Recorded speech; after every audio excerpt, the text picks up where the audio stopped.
اعوذ باللہ من الشیطان الرجیم بسم اللہ الرحمن الرحیم علیکم من الکتاب والحکمت یعظکم بہ واتقوا اللہ واعلموا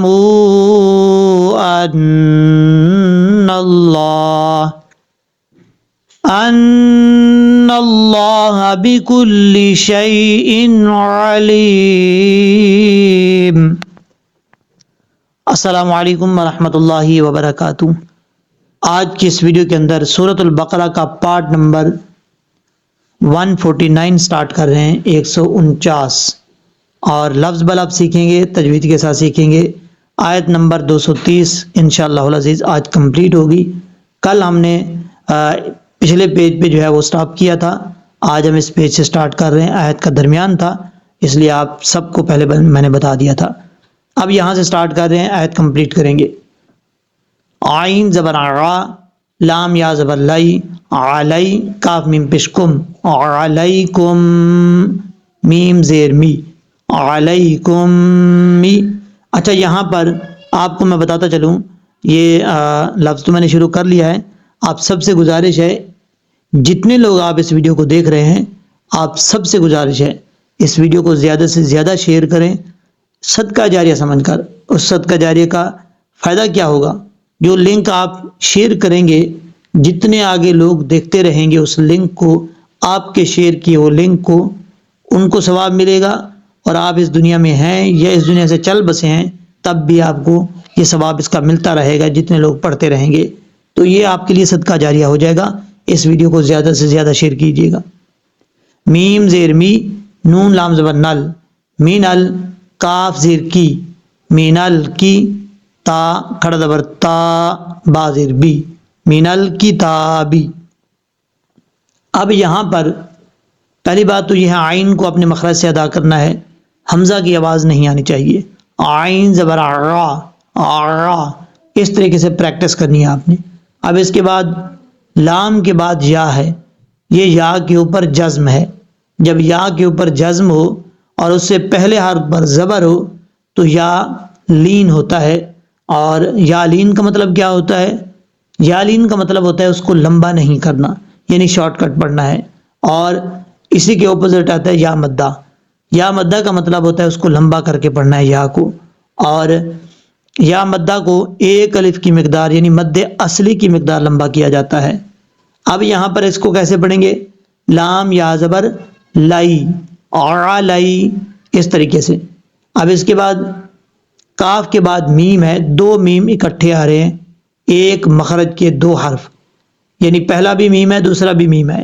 اب ہم نے کاف کو دوسرے میم کے ساتھ کنیکٹ کرنا ہے جس میم کے اوپر شد ہے، پہلے میم کے ساتھ نہیں ملانا۔ کاف میم پیش کم، میم زیر می، علیکم می، اس طریقے سے ایک الف کی مقدار غنہ کیا جائے گا۔ نون لام زبر نل، مین ال، نون کو جب لام سے ملائیں گے تو بیچ میں الف کو چھوڑ دیں گے۔ مین ال، بعض اوقات لوگ لام جب ساکن ہو تو لام ساکن کو پڑھتے ہوئے قلقلہ کر جاتے ہیں، جیسے مین ال کی تا، مین ال، یہ جو ل کی آواز آ رہی یہ نہیں آنی چاہیے۔ لام کے مخرج میں جب زبان لگے تو وہاں پر زبان جم جائے، پھر آہستہ آہستہ جو ہے پیچھے آنی چاہیے۔ مین ال کتابی، اس طریقے سے مین ال کتابی، تا کے اوپر کھڑا زبر ہے، ایک الف کی مقدار اس کو لمبا کر کے پڑھا جائے گا۔ کھڑا زبر کھڑی زیر الٹا پیش، یہ مد اصلی ہے، ایک الف کی مقدار ان کو لمبا کیا جاتا ہے، ایک الف یعنی دو حرکات کے برابر۔ اگر دوسرے طریقے سے آپ کو میں سمجھاؤں تو یعنی 5 سیکنڈ کے قریب لمبا کرنا ہے۔ اب اس کے بعد ہے، اچھا یہاں پر ایک اور بھی غلطی کرتے ہیں لوگ، بازر بے نہیں پڑھنا۔ اگر آپ بازر بے پڑھیں گے تو مجہول ہو جائے گا، مسٹیک ہو جائے گی۔ بازر بی، کھڑا زبر کھڑی زیر الٹا پیش کو لمبا بھی نہیں کیا جاتا، یہ بھی یاد رکھیے گا۔ اور اس کا معروف طریقہ پڑھنے کا کیا ہے؟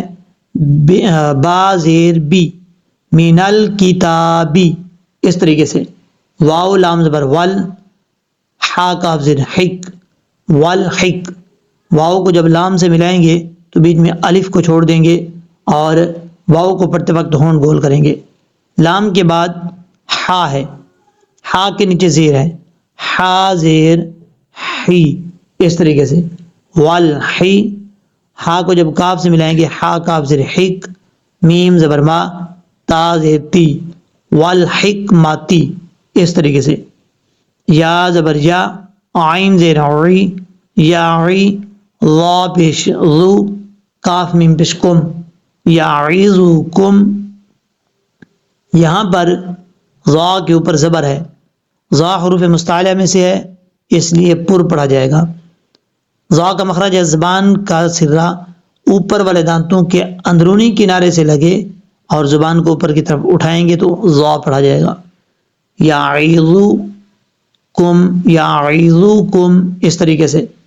اب یہاں پر میم ساکن ہے، میم ساکن کے بعد با آ رہا ہے. میم ساکن کے بعد جب بھی با آئے تو اس کو غنہ کیا جاتا ہے وہاں پہ ایک الف کی مقدار. یعظکم، اس طریقے سے. با زیر بی، ہا کھڑا زیر ہی، بھی ہی. اب یہاں پر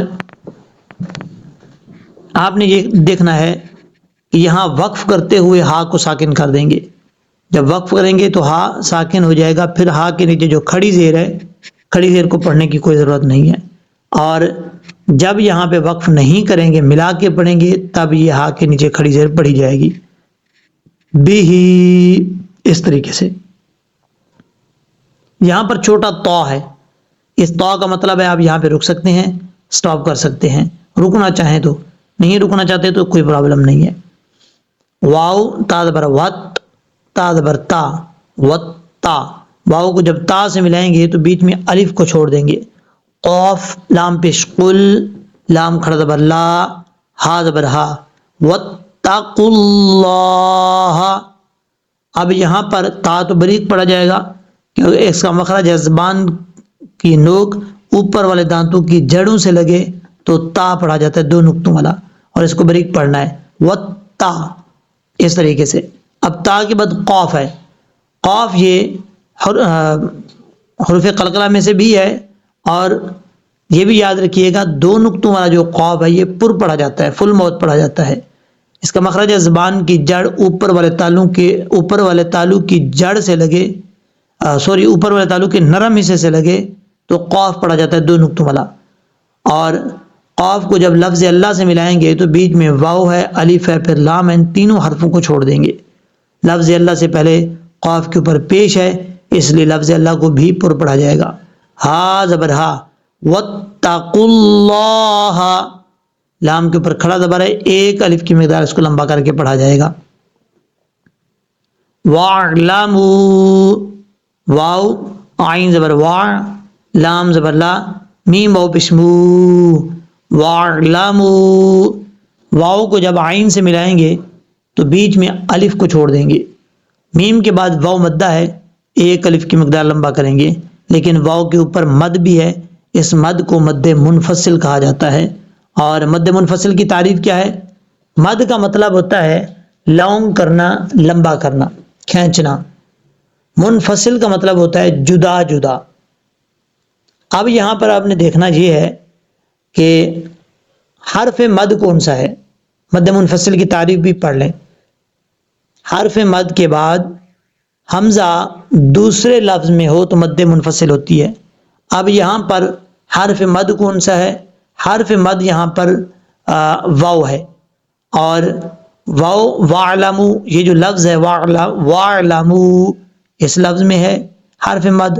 اب حمزہ جو ہے ان اللہ، ان اللہ یہ دوسرا لفظ ہے، ان، حمزہ دوسرے لفظ میں ہے.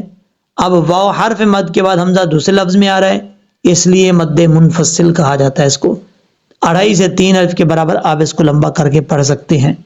وَاعْلَمُوا، اس طریقے سے. اب اس کے بعد ہے حمزہ نون زبر، بلکہ اس کو پہلے ساؤنڈ میں پڑھ لیتے ہیں، ان اللہ.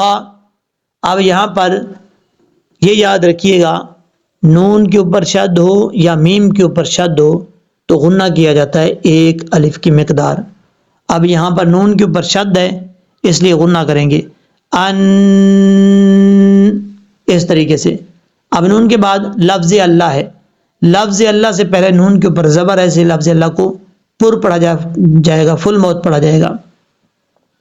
نون کو جب لفظ اللہ سے ملائیں گے تو بیچ میں الف اور لام کو چھوڑ دیں گے، ان اللہ، اس طریقے سے لفظ اللہ کے اوپر کھڑا زبر ہے، ایک الف کی مقدار لمبا کر کے پڑھا جائے گا، ہا زبر ہا، یہ ہا بھاری ساؤنڈ کے ساتھ پڑھا جائے گا۔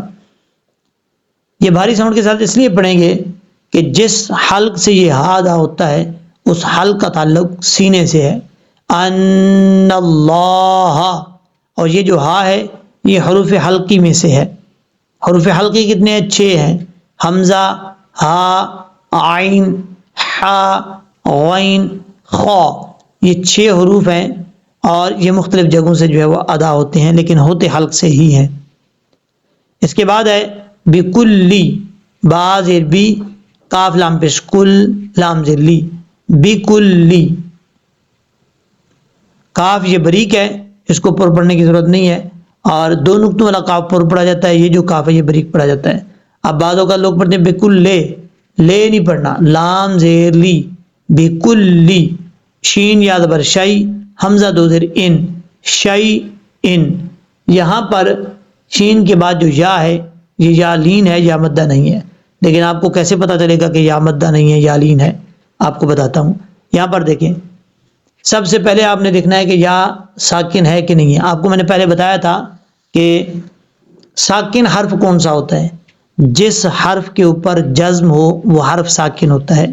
اب یہاں پر یا جو ہے یہ یا حرف ہے، ایک یا ساکن ہے، یعنی یہ دیکھیں یا کے اوپر جزم ہے تو یا کیا ہوا؟ یا ساکن ہوا۔ اب آپ نے جب یا ساکن دیکھ لیا، اب آپ نے دیکھنا ہے کہ یا ساکن سے پہلے زبر ہے کہ نہیں ہے۔ یہاں پر یا ساکن سے پہلے شین کے اوپر زبر ہے تو یا کیا ہوا؟ یا لین ہوا۔ یا لین کی تعریف بھی یہی ہے کہ یا ساکن سے پہلے زبر ہو تو یا لین ہوگا۔ تعریف کے مطابق یہاں پر یا لین ہے۔ یا لین کا مطلب اس کو لمبا نہیں کریں گے، یعنی شارٹ کٹ پڑھیں گے۔ حمزہ 2 زیر ان، شئی ان، شئی ان، اس طریقے سے پڑھا جائے گا۔ اب یہاں پر حمزہ کے نیچے 2 زیر ہیں، آگے عین ہے، 2 زیر کی تنوین کے بعد عین آ رہا ہے تو یہاں پہ کون سا قانون لگے گا اور کس طریقے سے پڑھا جائے گا؟ یہاں غنہ ہوگا یا نہیں ہوگا؟ ابھی آپ کو بتاتا ہوں، لیکن آپ نے سب سے پہلے یہ دیکھنا ہے، آپ کو یہ نشان نظر آ رہا ہوگا جس کے اوپر میں نے ایرو رکھا ہوا ہے، یہ رائٹ سائڈ پہ یہ کیا لکھا ہوا ہے؟ الف ہے، لام ہے، پھر ثا ہے، پھر لام ہے، پھر ثا ہے، پھر تا ہے، اور لام کے اوپر کھڑا زبر بھی ہے۔ اس کا نام، اس کا مطلب یعنی اس کو کیسے پڑھیں گے؟ الثلاثہ۔ الثلاثہ جو ہے عربی میں 3 کو کہا جاتا ہے، لیکن یہاں لکھنے کی ضرورت کیا ہے؟ ابھی آپ نے توجہ سے سیکھنا ہے۔ دیکھیں یہاں پر یہ الثلاثہ جہاں پر بھی آئے گا پیج کے رائٹ سائڈ پہ یا لیفٹ سائڈ پہ آئے گا، یعنی اس سائڈ پہ آئے گا یا الٹی سائڈ پہ آئے گا، اور جب بھی جس جگہ پر بھی یہ الثلاثہ لکھا ہوگا اس کے سامنے جو لائن آئے گی اس لائن میں رکوع کا نشان بنا ہوگا عین کی طرح، جیسے یہ ہے سرکل ہے، سرکل کے اوپر عین ہوگا، اور یا تو وہ اینڈ پہ ہوگا یا شروع میں ہوگا یا درمیان میں ہوگا ضرور۔